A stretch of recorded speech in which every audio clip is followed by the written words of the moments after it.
Grab the Lysol because we got some more messy drama, and this story comes from one of you. If you want to submit your story, the link is down below. This story was sent in from Miki. Hi Joss, my boyfriend and I love your channel. Thank you. Okay, where to start? Maybe at the beginning. I met my boyfriend, gay, back in December 2017. I was 26 and he was 46. Now his brother has a girlfriend. When I met her at Christmas, she seemed nice. Later, she texted my boyfriend and said he was a creep for dating a child. I look very young, no beard or facial hair, and sound like a kid. I was 26 at the time, so I was beyond an adult at that point. This started a family dispute between him and his family. At first, they were mad at her, but she started inviting his mom out to parties and outings without us and didn't want us coming to her house. Her house was actually his brother's house. He fronted all the money and sold his old home, which he owned, to buy a big, huge, expensive house in the rich part of town. But she only contributed $10,000, him about $75,000. So they have an $85,000 house? That's probably just the down payment. What house is $85,000? Anyways, flash a few years, they come to our Christmas and birthdays, but not her. She is Jewish and feels it offends her, but she does care to come to our birthday parties. My boyfriend ended up calling his mom and she accidentally let it out that she is at a party with her other son and his girlfriend and their family. My boyfriend was pissed and said, why were we not invited? His brother's girlfriend responded that she didn't come to our parties, so she felt like she didn't have to invite us to anything. My boyfriend stopped talking to his family for almost a year after this because he said they treated him horribly as a child and his brother would beat him up. His brother is 5 years older, and his mom would hit him and say he is being bad. Oh, so they had an estranged relationship already. Then they started talking again, and his brother's girlfriend said that her sister didn't want us coming because she has a child and didn't want me and him around her 8-year-old son. Why? My boyfriend met her before and said she was down to earth and super nice to him, so why would she make a complete 180 like that? Then on Mother's Day, about 3 years ago, they had a big fight. My boyfriend has contacted her sister and asked if she didn't want him and me around. She said, what? No, my aunt's gay and you are awesome. So my boyfriend confronted her on Mother's Day. She went nuts. So she lied and said, my sister doesn't want you around. But the sister is like, I never said that. She went nuts and felt he went out of line to contact her and demanded that we leave her house now, all of us. My boyfriend said, it's not just your house. Big brother, we'll call him Gordon, has a say in it too. We all turned to Gordon and said, do you want us all to leave? He said, no, you can all stay. She freaked out and said she would be up in her room and to leave her alone. She felt attacked. Then about 2 years ago, Gordon had a stroke. Oh, he survived it, thankfully. I cannot handle another story where I cry, okay? But his girlfriend, let's call her Terry, was pissed. She refused to help him do anything. Wait, she was pissed that he had a stroke and survived it? She refused to help him do anything, forcing him to clean, cook, and do all maintenance on the house. She ended up cheating on him with her boss and told him right away and said it was because he couldn't give her what she wanted. Let's just hope the karma of life doesn't sting with you. This caused him to have another stroke. Oh my God, I might cry in the story. Which thankfully, he survived as well. Stop doing that to me. My boyfriend talked to him several times, telling him to break it off. After several talks, he decided to do it. She really didn't care. She just wanted half of everything. So their relationship ended, but they continued to talk to each other after she phoned him all the time at all the events where we got together. Him and my boyfriend got into arguments, and my boyfriend called him I don't even know what that is, a chuck. Basically a man who is desperate and will put up with anything to have a woman. Now for me and my boyfriend. On our end, our relationship blossomed into the best thing ever. I visited my family 3 times a week, then 2 times, then eventually 1 time, but it was a long visit. I loved my boyfriend so much. We'll call him by his real name. There is a reason. Rick. Rick was my world. Was? Are y'all broken up? He worked as a healthcare worker and took care of the person in his house. I worked at a freight company and made good money compared to him.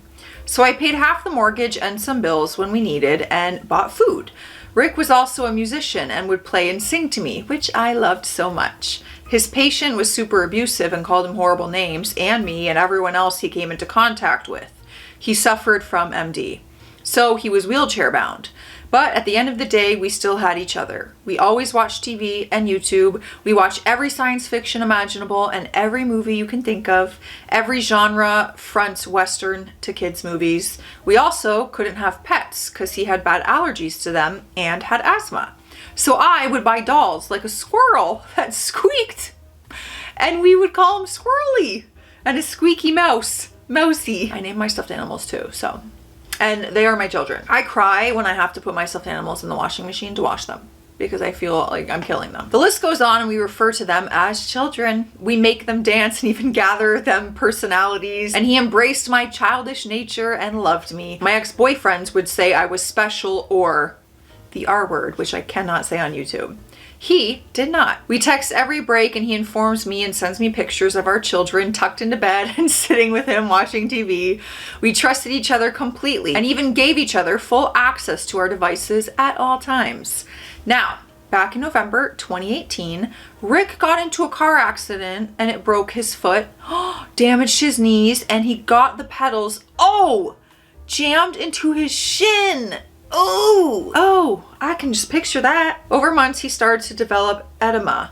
Over the years, we tried so many diets, exercises, pills to help him stay in shape. Nothing helped, and he started to gain weight over the years.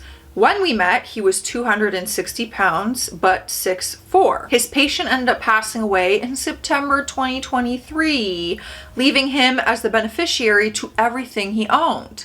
His family, the patient's family, tried to take everything, but the will said it all goes to my boyfriend Rick. So even though he wasn't very nice to him, probably because of what he was suffering from, he really did appreciate him and love him probably for taking care of him and enduring his mental illness and not having him locked up or medicated. See, he loved him. We're still dealing with the pension had over from his sister, and she was named executive and took her executive fee of $15,000 from it.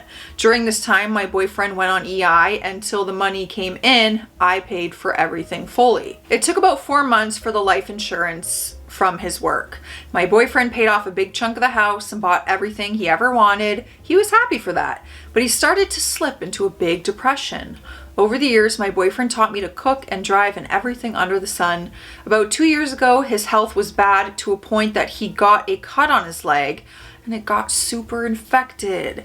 I changed his bandages and cleaned his leg every day for a year because he was able to get a nurse.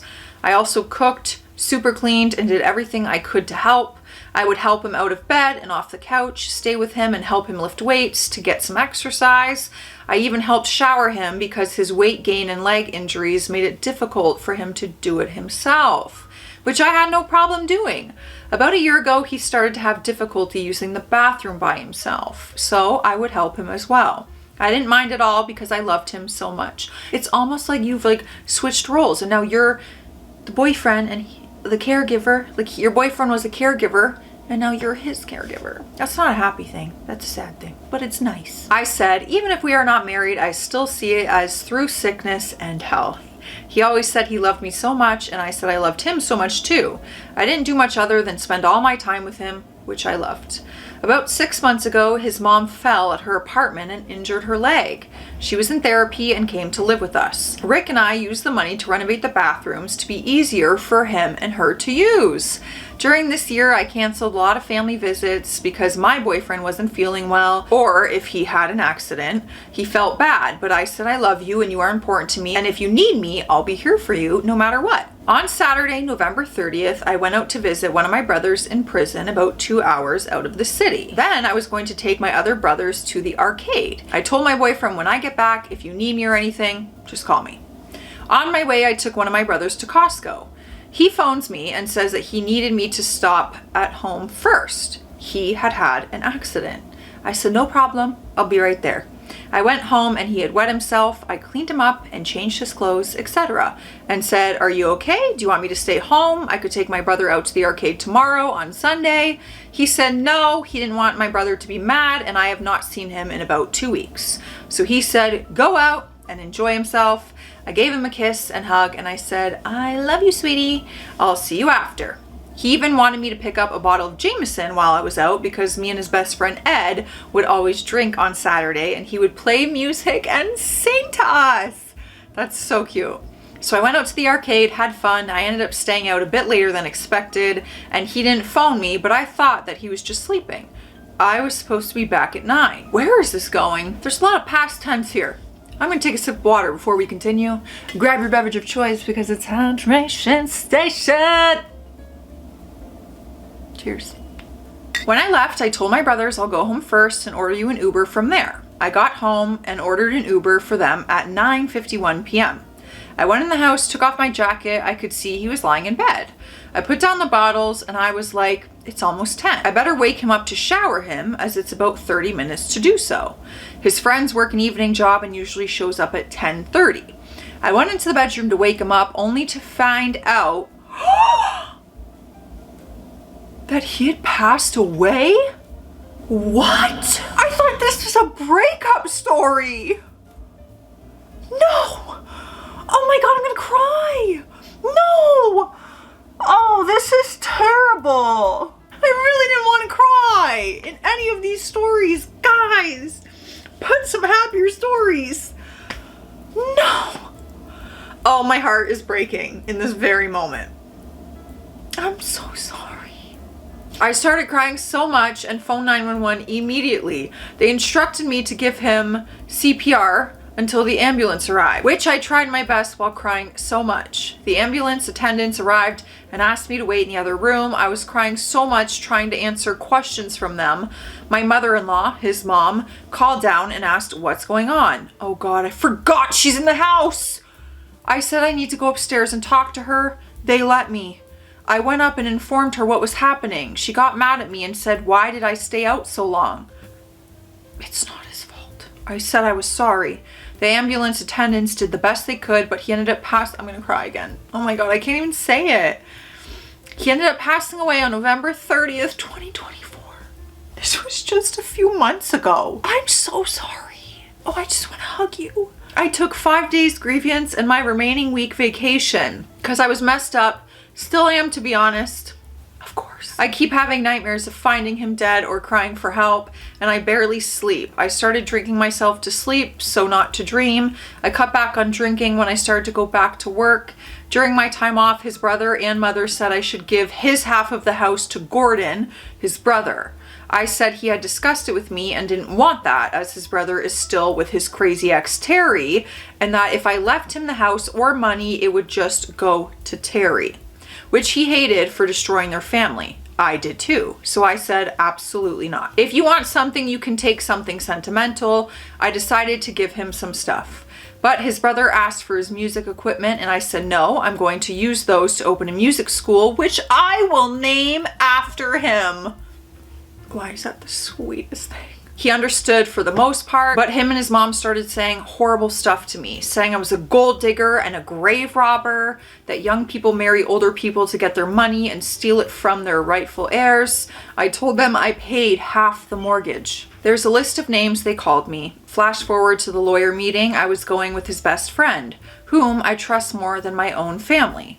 And the morning I woke up and went upstairs, she was sitting there dressed and said, Gordon said I should go too, just in case. Oh, his mom? I said, okay, I'm not going to deny you that. So we all went to the lawyer's office. He had left me everything and the lawyer said I don't have to give anyone anything, which me and my boyfriend discussed his wishes after his patient died.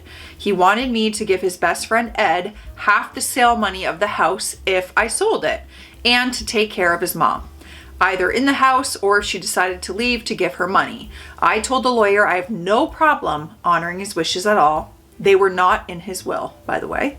During the funeral process, the funeral home said his mom is responsible for planning, which was not true. The lawyer said I could dispute it.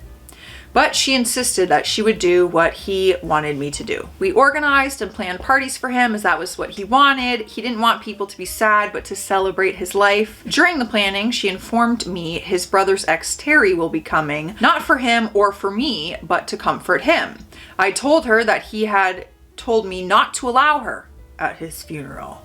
I told her this and she said she is in charge of that and will decide who can come.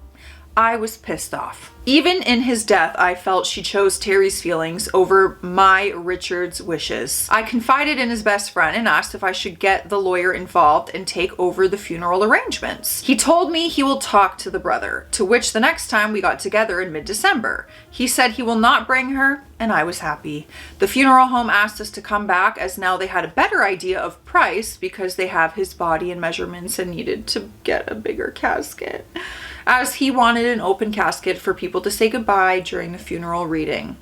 I got his fancy clothes he had bought and wanted him to be buried in them, as well with our children, the dolls, which I had a hard time parting with. But he wanted to be buried with them, so I did so.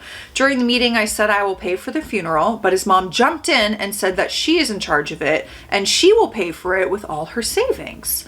I said I will pay you back once I get access to the bank account that he had. She agreed. Later the day, we went to the tombstone store. I had made a design with him and me on it, as well as his base and squirrel for me. His mom said during the meeting she wanted to be on it as well, and Gordon as well. I said I can add you, but I don't know if Gordon wants to be buried with us. It's probably up to Terry, and we don't have a say in that.